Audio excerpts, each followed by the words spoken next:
राधे राधे, हरे कृष्ण। आप सभी को षटतिला एकादशी की हार्दिक शुभकामनाएं।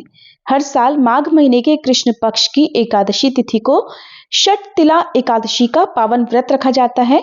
ये तिथि भगवान विष्णु को और 11 माता को समर्पित है।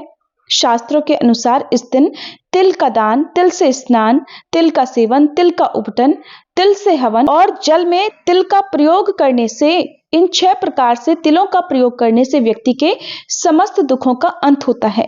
आज के दिन तिलों के इन 6 प्रकार से प्रयोग किए जाने के कारण ही इस एकादशी का नाम षटतिला पड़ा है। आइए जानते हैं साल 2026 में षटतिला एकादशी का व्रत किस दिन रखा जा रहा है, हरिवासर का समय कब समाप्त होगा, तुलसी के पत्ते कब तोड़े जाएंगे, व्रत पारण करने का शुभ मुहूर्त क्या रहेगा और इस बार एकादशी का व्रत वृद्धि योग में रखा जा रहा है। वृद्धि योग का क्या महत्व होता है ये भी आप जानेंगे। इस बार एकादशी तिथि 13 जनवरी दिन मंगलवार को दोपहर 3:18 से शुरू होगी। एकादशी तिथि 14 जनवरी दिन बुधवार को शाम 5:53 पर समाप्त होगी।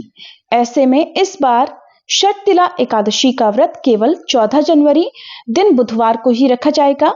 दशमी तिथि के नियमों का पालन 13 जनवरी मंगलवार को करते हुए तुलसी के पत्ते भी इसी दिन तोड़कर रख लिए जाएंगे।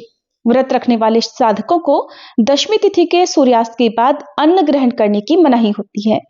14 जनवरी दिन बुधवार को ब्रह्म मुहूर्त सुबह 5:38 से 6:25 तक रहेगा।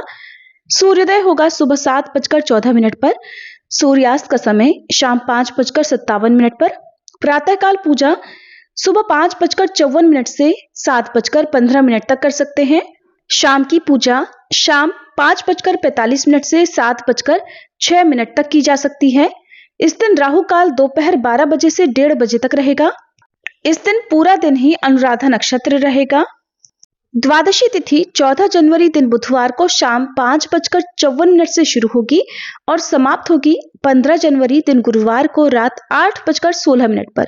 इसके बाद से त्रयोदशी तिथि लग जाएगी। 15 जनवरी गुरुवार को ब्रह्म मुहूर्त सुबह 5:37 से 6:25 तक रहेगा।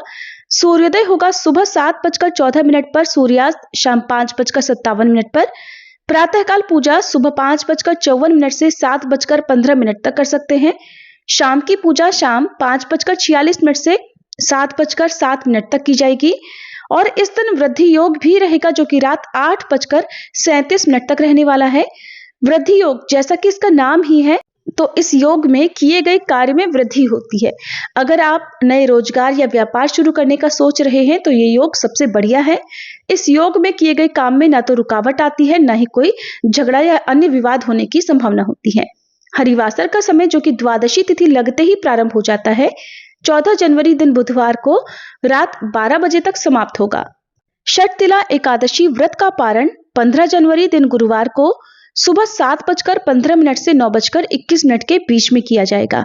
एकादशी का व्रत हमेशा निर्धारित शुभ मुहूर्त के अंदर ही खोलना चाहिए। एकादशी के दिन संभव हो तो व्रत रखने का संकल्प लेकर पूजा करें। दिन भर व्रत रखें। भगवान विष्णु को इस दिन चंदन का तिलक लगाकर काले और सफेद तिल अर्पित करें। तिल से बनी हुई मिठाई का भोग तुलसी के पत्ते रखकर भगवान को अर्पण करें। व्रत की कथा पढ़ें या सुने। आरती उतारकर क्षमा याचना करें और एकादशी व्रत के नियमों के अनुसार इस दिन चावल का त्याग करना चाहिए। ग्रस्त लोगों को भी अन्न का सेवन करने की मनाही होती है, इसलिए फलाहार का सेवन सभी लोग कर सकते हैं।